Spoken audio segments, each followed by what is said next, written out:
आपने हरियाणा और महाराष्ट्र में एक शानदार जीत की बात करी, बहुत बड़ा कमबैक रहा और बहुत कन्विंसिंग विक्ट्री रही दोनों जगह। महाराष्ट्र में तो बहुत बड़ी जीत रही। आपने एक नारा दिया उन दिनों, बटोगे तो कटोगे। तो मैं ये जानना चाह रहा था आपसे कि ये नारा आपके कहाँ से आया, कैसे सोचा, और इसका अर्थ थोड़ा समझाएं हमको। देखिए, मैं हरियाणा चुनाव के दौरान मथुरा मुझे जाने का अवसर प्राप्त हुआ था। रात्रि को मैं मथुरा में था। सुबह मुझे वहां पर आगरा में दुर्गादास राठौर की प्रतिमा का अनावरण करने का अवसर प्राप्त हुआ। दुर्गादास राठौर मध्यकाल में एक बहुत प्रतापी सेनापति थे, जोधपुर राजा के। तो स्वाभाविक रूप से उस समय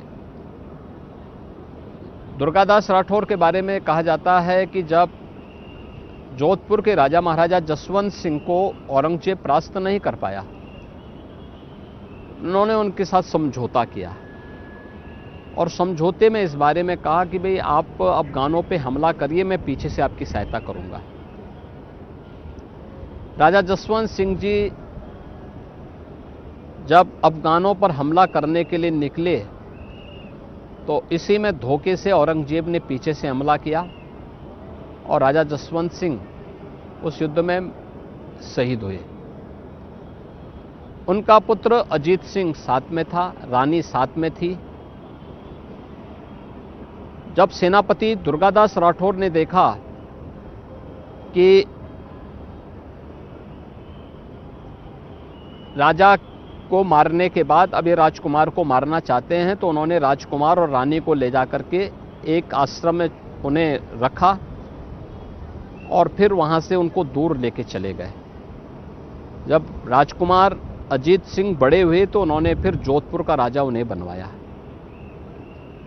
91 वर्ष की उम्र तक दुर्गादास राठौर जोधपुर में रहे। उसके बाद उन्होंने संन्यास लिया और उज्जैन चले गए, वहीं उन्होंने अंतिम श्वास ली। उस पूरी परंपरा के प्रति राठौर तेलीय परंपरा, तेलीय जाति से जुड़े हुए जितने भी लोग हैं, आगरा में वो मूर्ति लगाना चाहते थे, लेकिन कुछ लोग समुदायों के द्वारा विरोध किया जा रहा था। हम लोगों ने दोनों समुदायों को बुला के बात की, अंततः समझौता हुआ, फिर मूर्ति स्थापित हुई। तो उसी में मैंने कहा था कि बटोगे तो कटोगे, एक रहोगे तो नेक रहोगे। और मैं आभारी हूं आदरणीय प्रधानमंत्री जी ने एक रहोगे सेफ रहोगे के माध्यम से पूरे देश को इसके साथ जोड़ने का संदेश दिया है। और मैं मानता हूं महाकुंभ का भी यही संदेश है कि एकता से ही अखंड रहेगा देश। देश अखंड रहेगा तो देश सुरक्षित रहेगा, सनातन धर्म सुरक्षित रहेगा। सुरक्षित है तो हर जाति, हर मत, हर मजहब, हर संप्रदाय, हर पंथ भी सुरक्षित रहेगा। और सुरक्षा है तो समृद्धि अपने आप आएगी। मैं एक चीज़ आपसे समझना चाह रहा था कि आपके पहले कार्यकाल में लॉ एंड ऑर्डर एक बहुत बड़ी प्रॉब्लम आपने सॉल्व की, उसका आपको जनता ने आपको दोबारा बहुत बड़ी जीत दिलाई।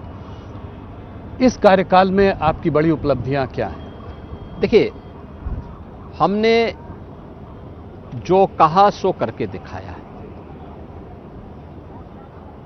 जो पहले भी कहा गया था कि मोदी है तो मुमकिन है, तो मोदी जी के नेतृत्व में, उनके मार्गदर्शन और उनके आशीर्वाद से भारतीय जनता पार्टी ने जो कहा सो करके दिखाया है।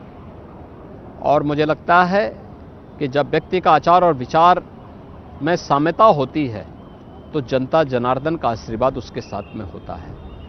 जनता को सुरक्षित माहौल चाहिए, नौजवान को रोजगार चाहिए, किसान को अपनी समृद्धि को आगे बढ़ाने के लिए अवसर चाहिए, हर बहन और बेटी को सुरक्षा चाहिए, हर व्यापारी एक सुरक्षित माहौल में व्यापार कर सके, उसके लिए जॉब डूइंग की व्यवस्था हो। ये डबल इंजन की सरकार उत्तर प्रदेश के अंदर कर रही है, उसका लाभ बीजेपी को प्राप्त होगा। एक थोड़ा सा पर्सनल सवाल है कि आपको एक एडमिनिस्ट्रेटर की तरह लोगों ने देखा आपके पहले कार्यकाल में, एक कठोर एडमिनिस्ट्रेटर, जो आपने दृढ़ निश्चय किया वो करके दिखाया। आप एक एडमिनिस्ट्रेटर की तरह कैसे इवॉल्व किए हैं पहले कार्यकाल से दूसरे कार्यकाल में?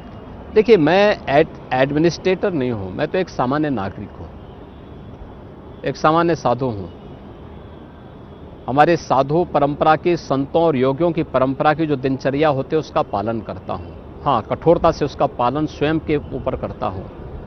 तो जब मेरे ऊपर लागू होता है तो स्वाभाविक रूप से उसका लाभ उत्तर प्रदेश को प्राप्त होता है। अगर मैं स्वयं उसका लागू न करूं तो स्वाभाविक रूप से उत्तर प्रदेश इन सबसे वंचित होगा, लेकिन मैं उसको कठोरता से अपने ऊपर लागू करता हूं तो उसका लाभ यूपी को प्राप्त होता है।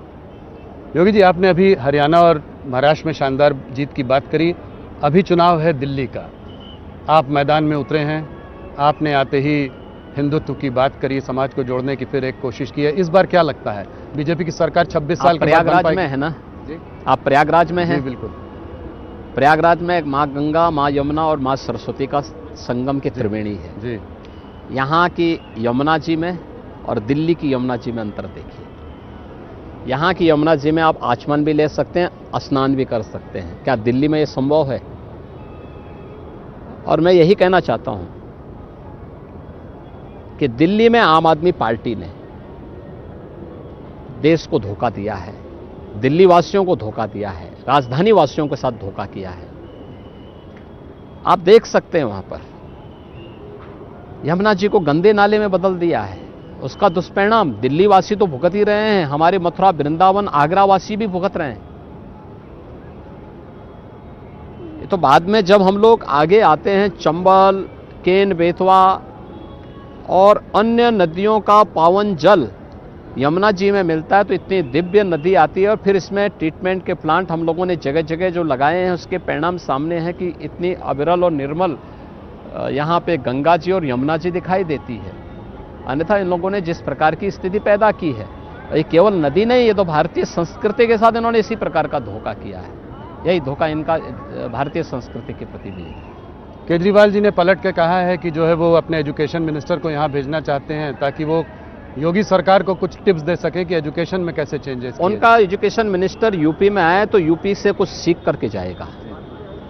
यूपी के अंदर देखना है, याद रखना, उनको याद रखना होगा, यूपी का एजुकेशन का बजट उतना है जितना पूरे दिल्ली का बजट है।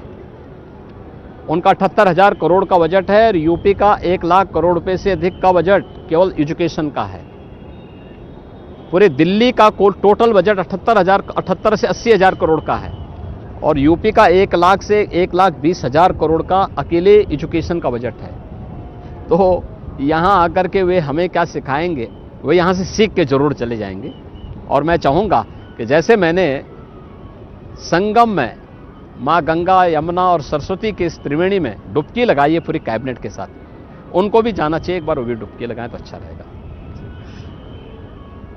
योगी जी, केजरीवाल जी ने बहुत पहले एक फ्रीबीज की पॉलिटिक्स शुरू की थी, फ्री इलेक्ट्रिसिटी, फ्री पानी, ये सब उन्होंने दिया। तो इस बार आपको क्या लगता है, ये फ्रीबी की पॉलिटिक्स जीतेगी या आपका हिंदुत्व जीतेगा? देखिए, हिंदुत्व हमारे लिए राजनीतिक मुद्दा नहीं है। हम फ्री की सुरक्षा उपलब्ध करवा रहे हैं और ये हर नागरिक का अधिकार है। वेलफेयर की स्कीम जहां जिसको जो आवश्यकता हो तो हम उपलब्ध करवा रहे हैं। ये डबल इंजन की सरकार उसे उपलब्ध करवा रही है, लेकिन खैरात बांटने की प्रवृत्ति, क्योंकि ये खजाना प्रदेश की जनता का है, मेरा नहीं है, मेरा व्यक्तिगत नहीं है, मुझे कोई राइट नहीं इसको लुटाने का। जो जनता जनार्दन का अधिकार है वही उनको उपलब्ध, वह उनको होना ही चाहिए, वो उनको उपलब्ध करवाने का पूरा प्रयास हो रहा है।